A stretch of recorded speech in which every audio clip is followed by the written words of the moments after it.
Oh hey, I didn't see you come in. You just caught me delighting over this decadent treat, a pumpkin salsa.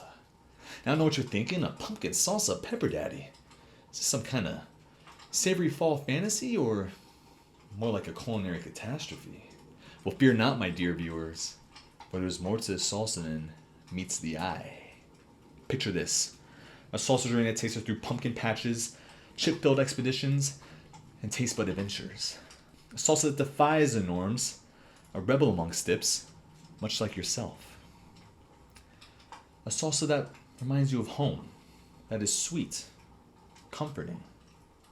But don't let its pumpkin roots fool you. No, no, no. For there is some serious spice in this salsa. And I ain't just talking about pumpkin spice. So join me around this digital hearth, my friends. Help me uncover the truth behind this pumpkin-infused delight. But beware, for once you hear of it, you may just fall for its autumn charm. But that's enough gabbing. Let's get jabbing.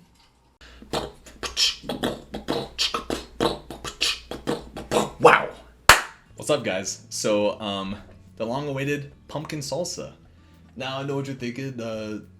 What the hell, dude? It's not in a jar. Like the sanctity of this entire product is that you eat it out of the jar and with chips. But I don't have chips either, man. This is gonna be your normal sauce review. This is the one that your kids are gonna talk about. This is one of the cool ones. But no, I'm very excited to. I also gotta keep the fire going, right? You know, gotta keep the vibe up. It's a nice cozy, I got the flannel on. It's a nice cozy little fall little review. Why not, right? So I'm excited to share this. This is the pumpkin salsa. I made this myself.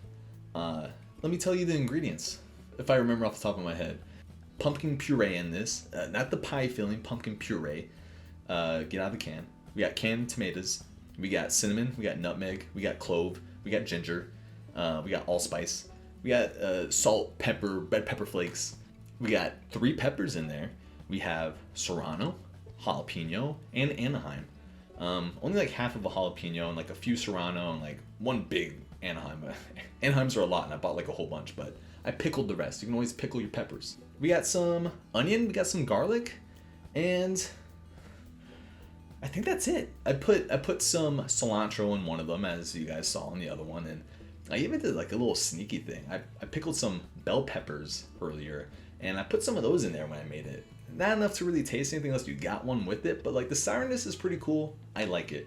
I cooked it up on the stove. You don't have to cook it, but it helps it stay a little bit longer. Make it hot, let it cool. Put it in the fridge right away. Don't let it sit out. Just put it in the fridge. Get yourself some nice salsa. But let's try this, right? That's enough backstory y'all need to hear. I could tell you that everyone I know really liked it, but let me show you. I don't have any chips. This is literally it. This is the last bit of salsa. I took it out of the mason jar and I put it in this bowl because like this is it. It's about to go bad. I just don't have any chips. I wasn't gonna buy a whole bag of chips to eat this much salsa. And, like I could use a spoon, but you know the metallic taste is gonna fuck it up. So like I'm gonna use my hands, and you guys just have to be okay with watching that. Well, you don't have to watch. You can close your eyes. So give me like 5 seconds. I'm about to put this in my mouth. That's quite a feeling.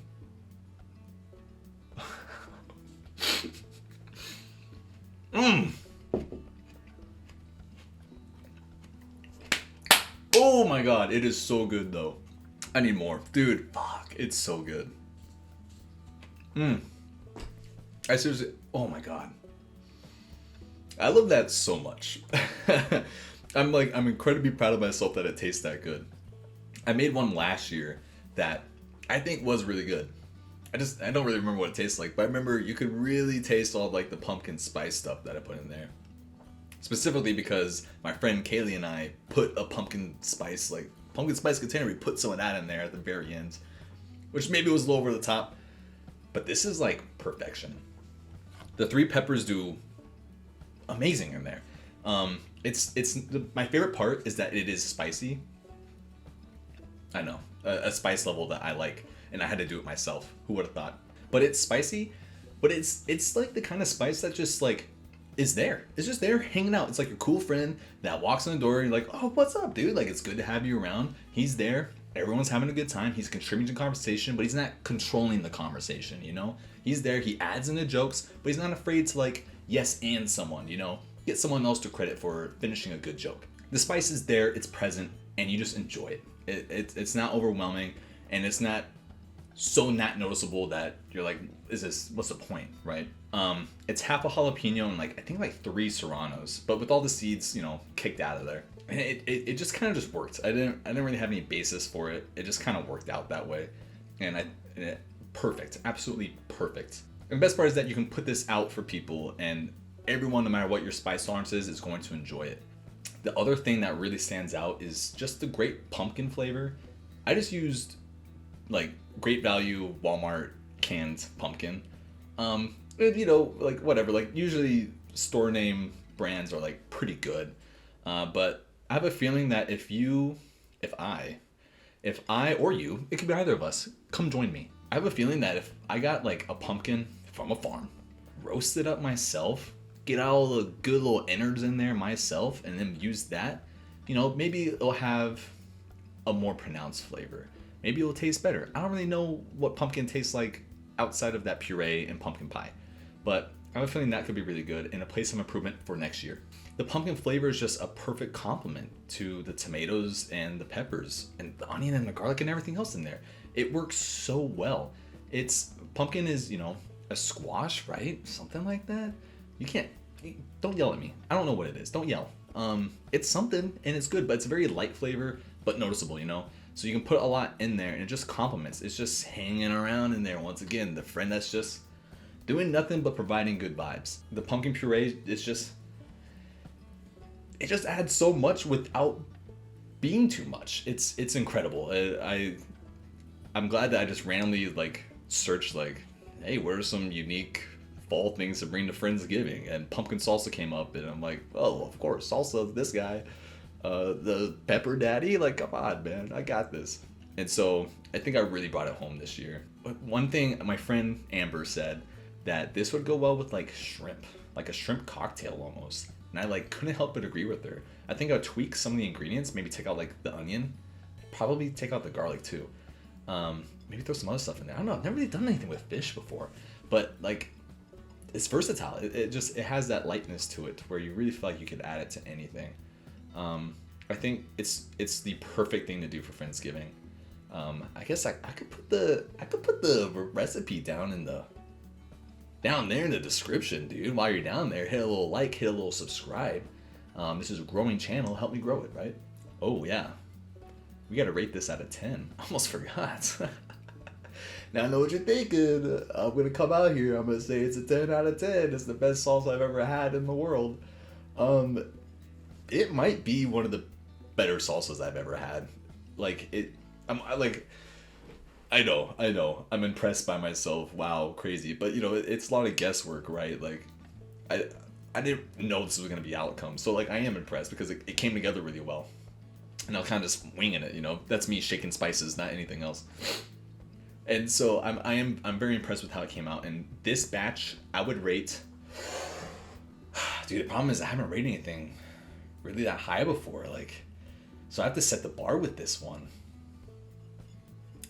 Dude, this is my 9 out of 10 salsa. Like, I could eat this anytime, and I would choose this over almost any other salsa I've had. I think I have to keep tweaking the recipe. So, I think the idea of this is a 9 out of 10. You know, until I get, like, an actual, like, you know, measurements down for my recipe, maybe I should put it down at an 8.5, like 8.5 working, but 9 probably realistically once I like really nail it and make it consistent. Okay, that's fair. We'll put it at 8.5 for now, but like with an asterisk, like this is on the up and up, bro. You know, promote ahead of peers. It's really good. It's so good, and it's really good with chips. And I wish I had it with chips, but the fact that I just raw dogged eating this, I think should say something about how good it is. I might do another one. So good. I think I could increase the amount of spices I put in there. Not like spiciness, but like the cinnamon, the nutmeg, the allspice and whatnot. I think I could afford to put more of that in there because right now it kind of just tastes like a pumpkin salsa, not necessarily like a pumpkin spice salsa, which might be worse, but something worth trying, right? Thank you guys for watching. Seriously, I appreciate it. This is a lot of fun to do, and I hope I can keep churning out more. Now that the pumpkin salsa's out of the way, I want to do some hot sauces because, you know, Pepper Daddy is not just salsa, right? Peppers are in a lot of things, like hot sauce and like sandwiches. But we're gonna go with hot sauces. Thanks, guys. I appreciate you. Thanks for watching. Which has some marshmallows. It just sits there on your tongue. Oh my god, I love that. It's so good. I can't get enough of that. I'm gonna raw dog the rest of it.